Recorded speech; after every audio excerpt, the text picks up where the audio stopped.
ہمارے بزرگوں نے خاص طور پر اس بر عظیم پاک و ہند میں جب انگریز سامراج نے یہ شیعہ سنی جھگڑے کھڑے کر کے اپنے ظلم کے نظام کی سیارات مضبوط کرنے کا کام کیا تو اس کی مزاحمت کی، اس کی مخالفت کی، اس کے مقابلے میں جدوجہد اور کوشش کی، کردار ادا کیا۔ شیخ الاسلام مولانا سید حسین احمد مدنی رحمۃ اللہ علیہ اپنی سوانح حیات میں لکھتے ہیں، نقش حیات میں،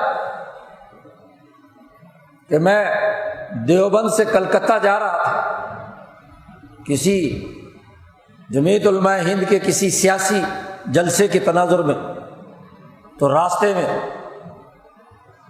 شاہجہان پور کے اسٹیشن پر اسٹیشن ماسٹر سمیت معززین سنی اور شیعہ رہنما کھڑے ہوئے تھے۔ انہوں نے گاڑی روک لی، انہوں نے کہا کہ آپ اتریے، اگلا سفر منسوخ کیجیے، اگلے وقت کی جو گاڑی ہے اس میں آپ چلے جائیے۔ حضرت نے فرمایا کہ مجھے تو وہاں ضروری پہنچنا ہے، میرا وقت مقرر ہے جلسے کا۔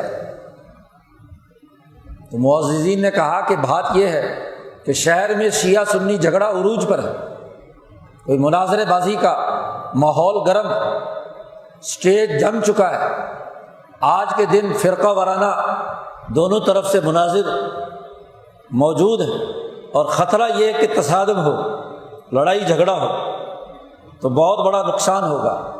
آپ ہی واحد آدمی ہیں جو اس پورے جھگڑے کو نمٹا سکتے ہیں، تو آپ اپنا اگلا سفر منسوخ کیجیے، آپ شہر چلیے۔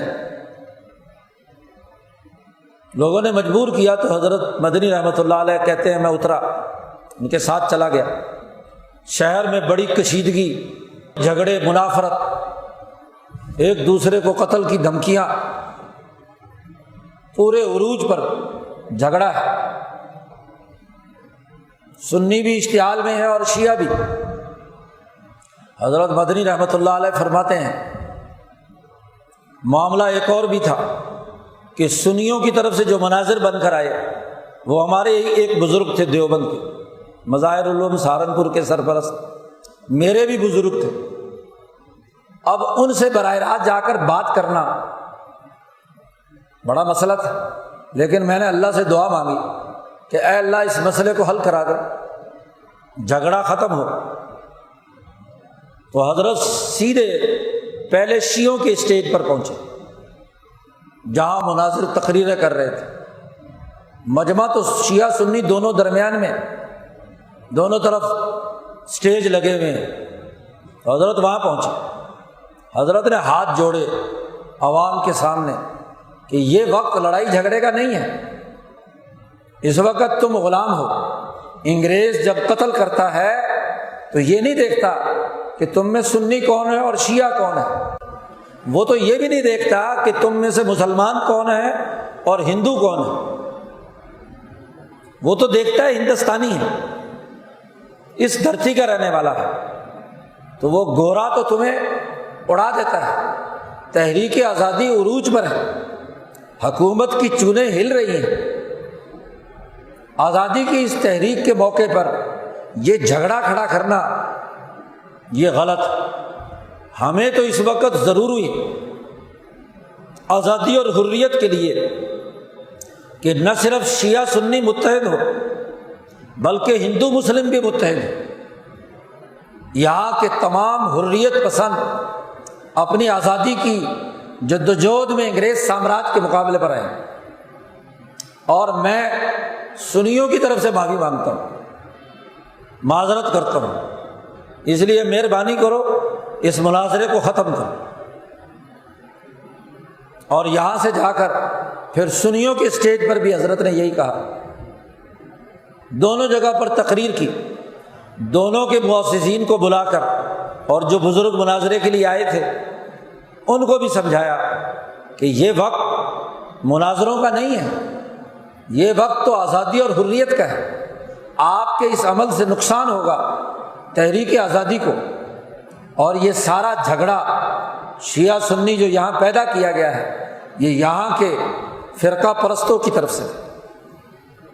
اور ان فرقہ پرستوں کو سپورٹ انگریز کی طرف سے، اس لیے اس کو ناکام بنانے کے لیے سب شیر و شکر ہو تو مناظرہ منسوخ ہوا، شہر میں امن و امان قائم ہوا، ہاں جی، آپس میں ان کا معاملہ اور معانقہ کرایا، تو تب جا کر مسئلہ ٹھنڈا ہوا اور حضرت دوسری گاڑی سے آگے کلکتہ کے لیے روانہ ہوئے۔ یہ ان بزرگوں کا کردار رہا ہے کہ اجتماعیت کو کسی بھی حالت میں نظر انداز نہ کیا جائے، فرقہ واریت کی حوصلہ شکنی کی جائے۔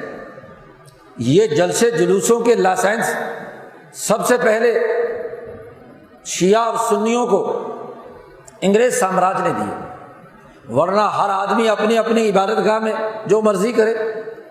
خود شیعہ علماء کے ہاں بھی حضرت حسین رضی اللہ تعالیٰ عنہ کی اس شہادت پر 10 محرم کا جو معمول رہا ہے قدیم تمام علماء کا، وہ جیسے کسی بزرگ کی یاد میں لوگ کمرہ بند کر کے جمع ہوتے تھے، اور حضرت حسین کی یاد میں ان کی جدوجہد، صحابہ کی جدوجہد، دین کے غلبے کی جدوجہد یاد کر کے روتے تھے۔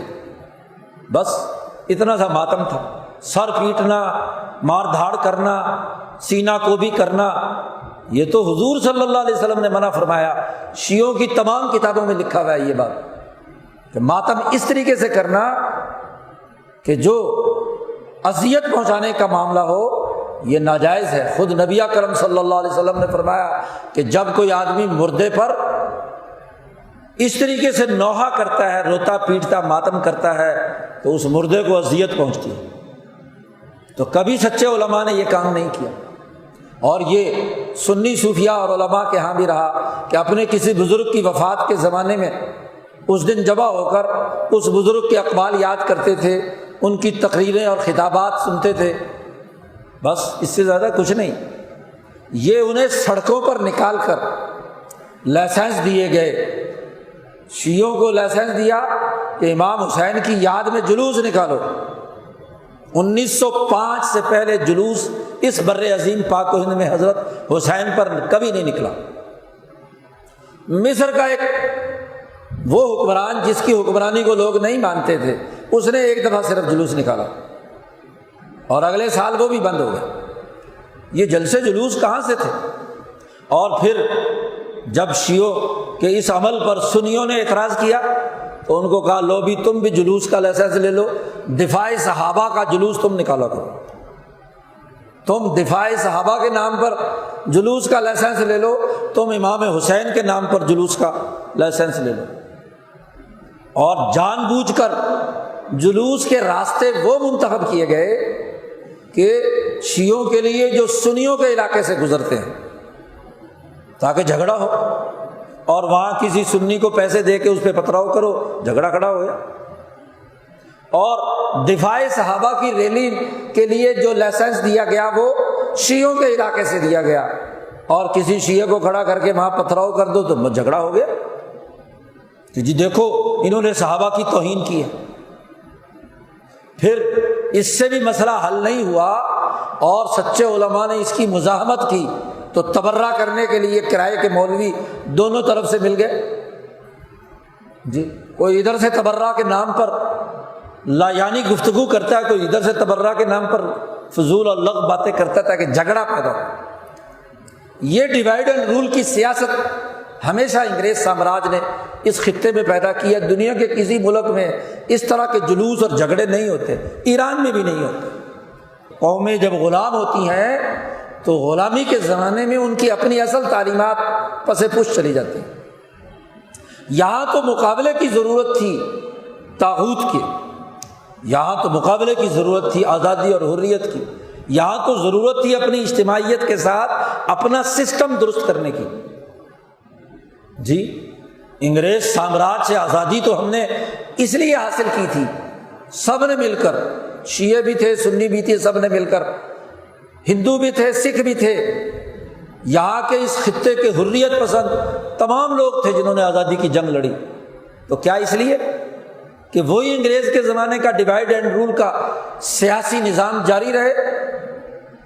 بدقسمتی یہ کہ یہاں جو کالے انگریز مسلط ہیں سیاست میں، بیوروکریسی میں، سیکورٹی کے نام پر یہی فتنہ انگیزی پیدا کرتے ہیں۔ انہوں نے یہ حرکتیں کی ہیں۔